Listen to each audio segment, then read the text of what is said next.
데 있잖아. 여기 보니까 예수님이 뭐 하고 있는 것 같아? 두 손을 모으고 무릎을 꿇고 뭐를 하고 있는 것 같아? 이게 뭐야? 뭐라고? 기도 맞아. 예수님이 기도하시고 계신 모습이야. 오늘은 기도에 대해서 배울 거거든. 그래서 예수님은 어떻게 기도하셨는지를 함께 살펴보려고 해요. 예수님이 십자가에 못 박히시기 전에 제자들과 함께 만찬을 마치신 다음에 겟세마네 동산으로 올라가셨어요. 넘겨주세요.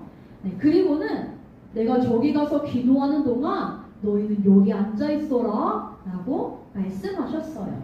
그 중에 베드로와 야고보와 요한을 데리고 가셔서 예수님은 한 번 더 말씀하셨어요. 지금 내 마음이 괴로워서 죽을 지경이니 너희가 여기 남아서 나와 같이 깨어있으려. 그리고 좀 더 가셔서 땅에 엎드려서 열심히 기도하셨어요. 연우야, 예수님은 뭐라고 기도하셨을까? 예수님은 있잖아, 이렇게 기도하셨어. 하나님 아버지, 하실 수만 있다면 이 잔을 내게서 지나가게 해주세요. 그러나 내 뜻대로 하지 마시고 하나님 아버지의 뜻대로 해주세요 라고 예수님이 기도하셨어요. 예수님은요, 왜 이런 기도를 하셨을까? 예수님이 괴로워서 기도를 하셨어. 근데 너무너무 괴로워서 몇 번 기도했게? 3번이나 똑같은 기도를 하셨어. 하나님, 이 잔을 내게서 지나가게 해주세요 라고 기도하셨던 거예요. 예수님이 왜 이렇게 기도하셨냐면요, 너무너무 괴로운 일이 있었기 때문인데, 그것은 예수님이 십자가에 못 박히게 될 거라는 것을 아셨기 때문이었어요. 유대인들에게 자기 자신이 넘겨져서 십자가에 못 박혀 죽게 될 것이라는 것을 분명히 알고 계셨거든요. 넘겨주세요. 그래서 예수님의 마음이 너무너무 힘들고 괴로웠던 거예요. 연우야, 너무너무 힘든 일이 있을 때 하나님 도와주세요 라고 기도할 수 있잖아. 근데 예수님이 하나님, 이걸 나에게 지나가게 해주세요 라고 기도했는데 거기서 끝이 아니라 이렇게 기도하셨던 거야. 하나님, 그런데 내 뜻대로 하지 마시고 하나님의 뜻대로 되게 해주세요 라고 기도하셨어요. 그것은 예수님이 꼭 하셔야 하는 일이 있었기 때문인데, 바로 우리를 사랑하셔서 우리를 죄와 죽음으로부터 구원하기 위함이었어요. 하나님 나라로 들어가는 길을 열어주시기 위해서 예수님이 고통스럽지만 내 뜻대로 말고 하나님의 뜻대로 되게 해주세요 라고 기도했던 거예요. 연우야, 우리는 그래서 기도할 때 어떻게 기도해야 되는 줄 알아? 선생님 따라해볼래? 하나님! 따라해볼래? 하나님! 이렇게 기도하는 거야. 처음에 하나님을 부르고 기도하는 거야. 그 다음에 어떤 마음으로 기도해야 되는 줄 알아? 이런 마음이다. 하나님! 하나님의 생각을 알게 해주세요. 하나님의 마음을 알게 해주세요. 내가 하나님의 마음을 알고 하나님의 말씀을 듣고 하나님을 따라가는 예수님의 말씀에 순종하는 사람이 되게 해주세요 라고 우리는 기도할 수 있는 거예요. 연우야, 그렇게 기도할 수 있어? 우리가 매일매일 있잖아, 하나님 하고 부르면서 기도하는 거야. 알겠죠? 약속? 네. 다시 한번, 우리 이제 우리를 위한 또 말씀을 함께 나누도록 하겠습니다. 연우야, 다음에 기도하고 선생님한테 알려줘. 알겠지? 오늘 말씀의 제목은 이렇게 기도할 준비가 되었는가입니다. 지난번에 말씀드렸던 대로 중고등부는 매월 다른 주제에 대해서 배우고 있습니다. 현서가, 은서가 우리 1월 달에 뭐에 대해 배웠는지 기억나? 오케이. 2월 달에는 기도에 대해 배웠어요. 기도가 뭐라고 했었지? 하나님과의 소통, 대화라고 했었어. 우리가 이제 기도에 대한 얘기를 나눈 다음에 너희가 어떤 얘기를 했냐면, 밥 먹는 기도 말고도 기도를 좀 해봐야겠어요. 그쵸? 그런 얘기 했었지. 내가 옛날에는 기도를 좀 매일매일 하고 했었는데 요즘엔 안 한 것 같으니까 기도 좀 해봐야겠어요 라고 했었는데 혹시 지켰니? 어떤? 네. 있잖아 얘들아, 우린 이 기도는 말이야, 누구나 할 수 있는 것이지만 기도의 참맛, 기도의 기쁨, 기도의 능력은 기도를 해본 사람만 느낄 수 있는 거야. 그리고 기도가 훈련된 사람만 느낄 수 있는 선물과도 같은 거예요. 오늘은 그래서 이 예수님이 가르쳐 주신 기도를 통해 우리가 어떻게 기도해야 되는지에 대해서 배워보려고 합니다. 예수님이 우리에게 기도를 알려주셨다는 것은 우리가 기도를 배워야 한다는 뜻이기도 해요. 그래서 오늘 말씀을 통해서 우리의 기도가 더욱더 깊어지고 우리의 기도가 바른 방향을 갖게 되기를 소망합니다. 말씀으로 한번 띄워주시겠어요? 이 말씀은 우리가 너무나도 잘 아는 것처럼 뭐라고 부르지 이거를? 주기도문이에요. 주기도문. 우리가 교회를 좀 다닌 사람이라면은 이 줄줄줄 외는 게 바로 이 주기도문입니다. 짧다면 짧은 이 기도가 우리 신앙생활의 핵심을 담고 있어요. 그래서 우리가 이 주기도문의 의미를 아는 것은 굉장히 중요한 일입니다. 우리가 지난 시간에 아이들과 이 주기도문의 전체에 대해서 좀 한번 살폈거든요. 근데 오늘은 그래서 이 앞부분에 초점을 두고 좀 나눠보도록 하겠습니다. 한 구절 한 구절을 먼저 살펴볼게요. 이 기도는 이렇게 시작합니다. 뭐라고 시작하지? 하늘에 계신 우리 아버지요. 이 하늘에 계신 우리 아버지야 라는 말을 설명하기 위해서는요, 너무 지금 한 시간도 부족해. 하늘에 계신만 따로놓고 봐도 되고요. 내 아버지가 아니라 우리 아버지, 우리라는 것도 중요하고요. 아버지라는 것도 매우 중요합니다. 근데 오늘은요, 이 아버지라는 표현만 좀 살펴볼게요. 우리가 하느님을 향해서 하느님 아버지라고 너무나도 자연스럽게 부르는데, 근데 이 아버지라는 호칭이요, 당시 유대 사회에서는 매우 파격적인 일이었어요. 아무도 그렇게 부르지 않았어요. 근데 그런 파격적인 호칭을 너무 아무렇지 않게 부른 사람이 한 명 있었는데 누구였게? 누가 이 기도 알려주셨지? 예수님. 바로 예수님이었습니다. 예수님은요, 하나님 아버지라고 고백했어요. 그리고 자기가 하나님의 아들이라고 고백했어요. 이게 얼마나 엄청난 일이었는지 사람들이 그 말을 하는 예수님을 볼 때마다 아주 소동이 일어났어요. 그만큼 이것은 그 시대에 매우 파격적인 일이었습니다. 근데 예수님은요, 이 기도를 가르쳐 주시면서 하나님을 뭐라고 부르래? 아버지라고 부르라고 말씀하셨어요. 이것은 이전과는 하나님과의 관계가 달라졌다라는 것을 표현한 것입니다. 예수님으로 인해서 우리는 하나님과 새로운 관계 가운데로 들어가요. 아버지와 자녀의 친밀한 관계 가운데로 들어가는 겁니다. 현성아, 은성아, 너 오세백지제 아빠랑 친해? 친해? 그러니까 아빠라고 부르지. 아빠에게 뭐든 말할 수 있지. 그치? 아빠랑 친하니까. 그런 친밀한 관계 가운데로 예수님이 우리를 초청하신 거예요. 근데 또 하나, 이 아버지라는 표현을 들었을 때 유대인들에게 딱 떠오르는 생각이 있어. 그게 뭐였는지 알아? 그것은 바로요, 출애굽 사건이었어요.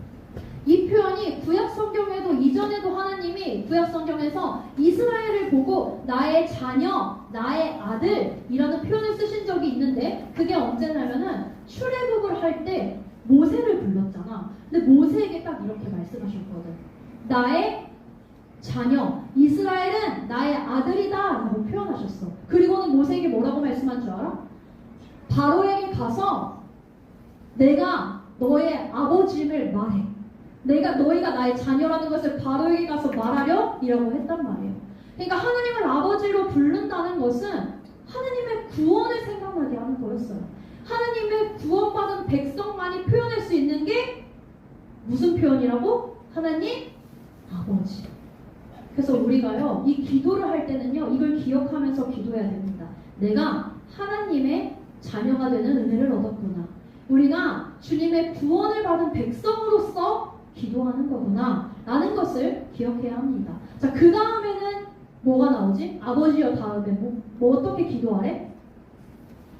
이름이 거룩히 여김을 받으시오며. 하나님을 아버지로 부르는 건 이제 부른 거고, 첫 번째 간구가 나옵니다. 첫 번째 간구, 우리가 기도해야 되는 내용의 첫 번째가 나와요. 그게 뭐냐면은 이름이 거룩히 여김을 받으시오며. 이게 바로 우리가 첫 번째로 기도해야 될 겁니다. 이름은요, 그 존재를 말해.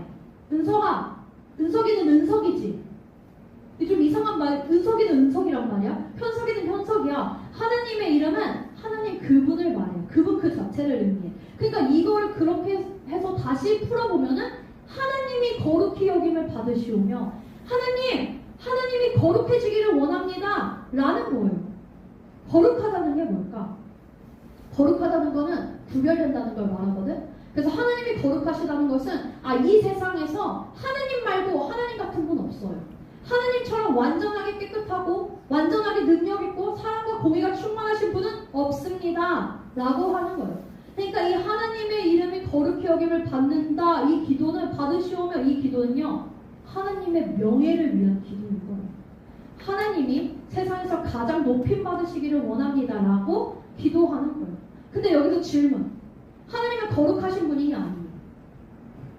거룩하신 분이야. 하나님은 이미 거룩하신 분이에요.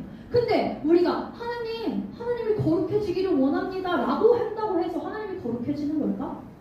아니야. 하나님 이미 거룩하신 분이니까. 그럼 왜 우리가 이 기도를 해야 될까? 왜 우리가 가장 첫 번째 기도로 하나님의 이름이 거룩해지는 것을 기도해야 될까? 우리는요 일상생활을 하면서 하나님의 위대하심을 잊어버릴 때가 많습니다. 하나님이 우리를 구원하신 일이 얼마나 놀라운 일인지를 까먹어요. 힘들거나 바쁜 일상 속에서 하나님의 크심, 주의 능력 이런 것들 다 놓칠 때가 있어요. 그럴 때 우리가 가장 먼저 하나님의 이름이 거룩히 여김을 받으시오며 라는 기도를 가장 먼저 한다면 다시 한번 우리 마음에 하나님이 누구신지 그분이 세상을 창조하시고 다스리시고 나를 구원하신 하나님이라는 것을 기억하게 되는 거예요. 그러니까 이 기도를 할 때 하나님을 찬양하게 되는 거고요. 하나님의 위대하심을 고백하게 되는 기도가 되는 거예요. 그리고 우리는 이 기도를 통해서 하나님이 정말로 위대하신 분이라는 것이 이 세상 모든 사람에게 알려지게 해주세요. 나를 통해서 주님의 위대하심이 드러나게 해주세요 라는 기도까지 되는 것입니다. 그 다음에 10절 기도는 뭐야? 어떻게 시작해요? 나라가 임하시오. 이 부분은 조금 뒤에 살펴보고 그 뒤에부터 한번 살펴볼게요. 그 다음 기도는 뭐야? 뜻이 하늘에서 이루어진 것 같이 땅에서도 이루어지이다. 뜻이 이루어지게 하소서 라는 기도가 나와요. 이 부분에 대해서 어떤 신학자는 이렇게 설명했습니다. 이 기도는 어떤 환경이 닥치든 낙담하거나 쓰라린 아픔에 시달리거나 냉담하지 않도록 제 의지뿐만 아니라 감정까지도 하나님 뜻에 복종시키는 것을 말한다 라고 설명했어요. 우리가 아까 연우에게 나눴던 그 예수님이 기도하셨던 그 부분 있잖아요. 겟세마네에서 기도하셨던 거기서도 이 뜻을 알 수 있어요. 예수님이 이렇게 기도하셨거든. 내 뜻대로 하지 마시고 하나님의 뜻대로 되게 하여 주시옵소서. 그러니까 이 기도는 예수님이 너무너무 고통스러운 상황 속에서도 누구의 뜻이 이루어지기를 기도한 거야? 하나님의 뜻이 이루어지기를 기도한 거야. 그러니까 우리도 기도할 때 우리의 환경이나 상황 또 거기서 나오는 생각과 감정이 모두 하나님 뜻에 맞춰지기를 원합니다 라고 기도해야 되는 거야. 내가 원하는 걸 해주세요가 아니라 내가 하나님의 뜻을 알게 해주세요. 그리고 순종하게 해주세요 라고 기도해야 된다는 거예요. 주기도문을 다시 한번 생각해보면 이 기도 다음에 무슨 기도가 나오는지 알아? 뭐 나오게? 외워봐봐. 하늘에 계신 우리 아버지 이름 거룩히 여겨 받으시오며 나라가 이루어지게 하시며 뜻이 하늘에서 같이 땅에서 이루어지다.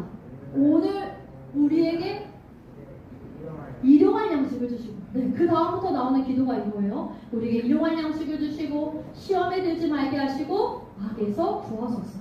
이 부분은 우리의 필요를 실제적으로 구하는 기도가 됩니다. 그러니까 예수님이 가르쳐주신 기도는 크게 두 부분으로 나뉘는 거예요. 오늘 나눴던 이 부분과 우리의 필요를 구하는 부분인 건데 이 부분은 하나님 중심의 기도라고 할 수 있어요. 이 기도가 우리의 필요를 구하는 기도보다 먼저 나온다는 것은 기도의 우선순위가 있다는 것을 알려주는 거기도 합니다. 자, 그런데 좀 이상한 점이 있습니다. 예수님이 이 기도를 알려주시기 전에 유대인들, 제자들은 기도하는 방법을 몰랐을까요? 알았을까 몰랐을까? 제자들 유대인들은요, 기도하는 방식이 있었어요. 기도하는 방법이 있었어요. 분명히 이들은 기도를 알고 있었어요. 기도를 했단 말이야. 근데 예수님한테 기도를 알려달래. 근데 예수님은 또 거기에 기도를 알려주신대. 왜 그럴까? 왜 예수님은 기도를 새로 알려주셨을까요? 그것은 예수님을 통해서 예수님이 이 땅에 오심으로 예배가 새로워졌었잖아. 그것처럼 기도 또한 새로워졌기 때문이에요. 새로워져야 했기 때문입니다. 그럼 예수님이 가르쳐 주신 기도의 가장 핵심이 있었는데 그게 뭐였냐? 아까 우리가 넘어갔던 나라가 임하옵시며, 바로 하나님 나라가 이 주기도문의 새로운 기도의 가장 중요한 특징이었어요. 예수님은 사실 이 세상에 오셔서 복음을 전하시고 사람들을 병든 자를 고치시고 하면서 계속 말씀하셨던 게 있는데 그게 바로 하나님 나라였습니다. 그러니까 예수님이 이 땅에 오셔서 새롭게 되는 하나님 나라, 새롭게 시작된 하나님 나라, 아니 어쩌면 예전부터 시작되었던 것이 완성된 그 하나님 나라를 주기도문에서도 계속 알려주고 계셨던 거예요. 하나님 나라가 뭘까 그러면서가? 하나님 나라, 천국이 뭐야? 하나님 나라. 그래, 하나님 나라 천국이고 천국은 하나님 나라. 그래서 그게 뭘까? 하나님이 있는 곳이요. 맞아요. 하나님 나라를 죽어서 가는 곳, 천국은 우리가 죽어서 가는 곳이야 라고 생각하면 안 됩니다. 그렇다면 이 주기도문은 지금 우리 상관은 전혀 상관이 없는 기도가 되는 거야. 정말 미래만을 위한 기도가 되는 거죠. 근데 주기도문 분명히 말하잖아. 하늘에서 이루어진 것 같이 땅에서도 이루어지고. 이게 여기는 뜻이 하늘에서 이루어진 것 같이라고 나와 있지만 원어적으로 보면은 하늘에서 이루어진 것 같이 땅에서도 이루어진다는, 하늘에 계신 이름이 거룩히 여김을 받으시오며 나라가 임하시며 뜻이 이루어지소서 하늘에서 땅에 이루는 것 같이. 그러니까 이 다 받는 거란 말이야. 이해됐어? 그러니까 이 땅에서도 이루어지기를 기도해야 된다. 그러니까 천국은 우리가 죽어서 가는 곳이 아니라는 것을 이걸 통해서도 알 수 있는 거예요. 하나님 나라가 뭘까? 현설가 얘기한 것처럼요, 하나님이 계신 곳을 말합니다. 하나님의 통치를 말해요. 그러니까 주기도문에 하나님 나라에 가게 해주세요가 아니라 하나님 나라가 임하게 해주세요, 하나님 나라가 오게 해주세요 라고 기도했다는 거, 표현하고 있다는 것을 우리가 기억해야 돼요. 그러니까 이 기도는요, 하나님의 통치가 없는 곳에, 하나님이 보이지 않는 곳에, 하나님이 계시지 않는 곳에, 하나님이 주인되지 않는 곳에 임하셔서 하나님 다스려주세요 라고 하는 기도입니다. 그럼 얘들아, 우리의 기도 다시 한번 살펴보자. 우리의 기도는 어떤 것 같아? 너희의 기도는 어떠니? 밥 먹을 때만 기도해서 하나님 맛있는 밥 주셔서 감사합니다, 잘 먹고 건강하게 해주세요, 예수님 기도, 이렇게 기도할 수 있지만 우리의 기도가 하나님 나라를 구하지 않고 있다면, 하나님 나라와 상관없는 기도만 하고 있다면 우리는 우리의 신앙을 다시 한번 살펴봐야 돼요. 그리고 이미 하나님 나라를 구하고 기도하고 있다면요, 사실은 그 기도가 엄청 중요하지만서도 영적 싸움 한복판으로 들어서는 기도라는 것도 알아야 합니다. 왜냐하면 우리는 본성적으로 하나님이 우리 삶을 다스리는 것을 싫어하거든. 하나님이 우리 삶 가운데 찾아오는 것을 사실은 일단은 거부하고 싶거든요. 그러니까 이 기도는요, 마음 편하게 하나님 기적이 임하게 해주세요, 하나님 고쳐주세요 라고 막 그렇게 그런 기적만을 바라는 그런 기도가 아니라는 거예요. 좀 더 쉽게 일상적인 이야기로 한번 나눠볼게요. 전도사님은 하나님 나라를 자주 구하는 편이야. 이 기도를 좀 자주 해요. 특히 문제가 있을 때는 더욱더 이 기도를 합니다. 어떠한 문제 가운데 하나님 개입하여 주십시오 라고 기도를 자주 해요. 전사님이 이 설교를 준비하는데 주중에 무슨 일이 있었냐? 부부싸움을 했습니다. 대판 싸웠어요. 지금 화해를 한 상황이니까 이렇게 좀 웃으면서 얘기를 할 수 있는데요, 전사님은 갈등 상황을 갖고 가는 게 못 견디겠어. 그래서 웬만하면 그날 다 풀고 넘어간단 말이야. 근데 이번에는 도저히 그렇게 되질 않는 거야. 너무 마음이 상해가지고. 그래서 꼬박 하루를 말을 안 하고 넘어갔어요. 내 인생에서 있을 수 없는 일이야. 근데 이번엔 그랬어. 근데 어쨌든 그 종일 말을 안 한 그날 똑같이 이제 기도 시간에 기도를 하는데 다른 기도가 나올 리가 있을까? 푸념이 막 나옵니다. 내 마음이 어떻게 저 사람은 저럴 수 있습니까? 막 이런 기도가 막 나옵니다. 근데 그래도 준비하는 설교가 또 이런지라, 또 습관적으로도 그렇고 정말 그걸 믿음으로 하는지라, 하나님 그래도 우리 가정에 하나님의 나라 임하게 해주세요.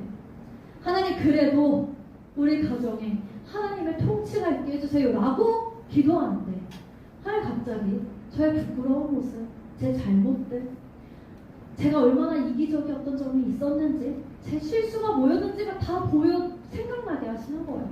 근데 이걸 너무 인정하게 하시는 거예요.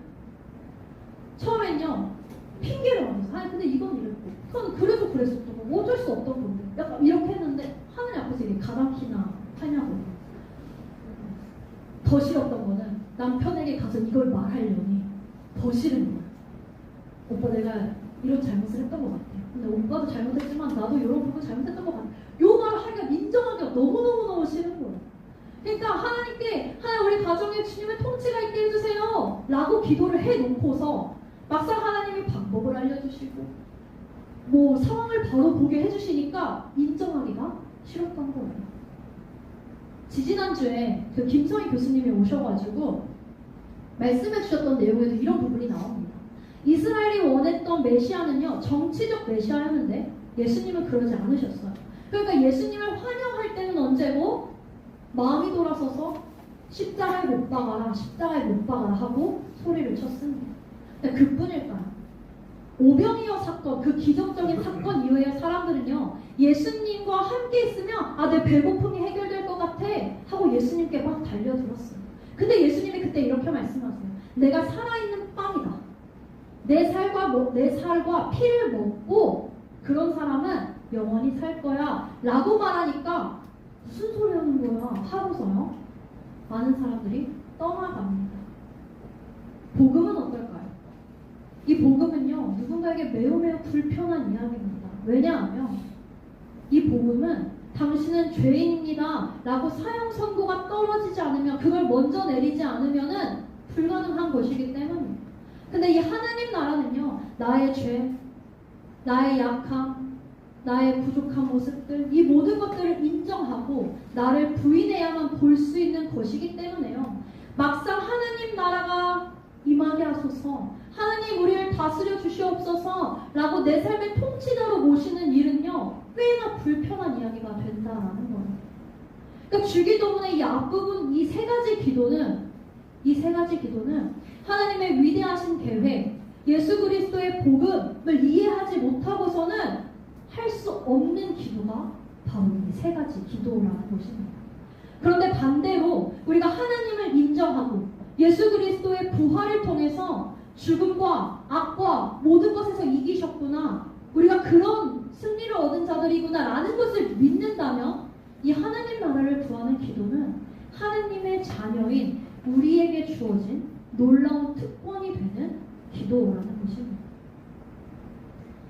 누군가는 커다란 산과 같은 일을 앞두고서 기도를 먼저 하는 일이 어리석다라고 생각할 수 있습니다. 누군가는 골방에 앉아서 보이지 않는 하나님께 간구하는 일이 너무 소극적인 거 아니냐라고 생각할 수 있습니다. 그런데요, 기도는 단순한 요청이 아닙니다. 그것은 하나님 나라가 이 땅에 임하게 하는 중요한 행위이자 하나님의 뜻이 이루어지는 길을 여는 가장 강력한 도구가 됩니다. 내가 할 수 있는 것을 다 해본 다음에 하나님, 내가 해볼 걸 다 해봤는데 이제 아무것도 할 수 없으니 내가 기도하겠습니다 가 아니라 하나님 나라가 임하기를 먼저 구하고 먼저 기도하고 그것에 따라서 움직이는 것입니다.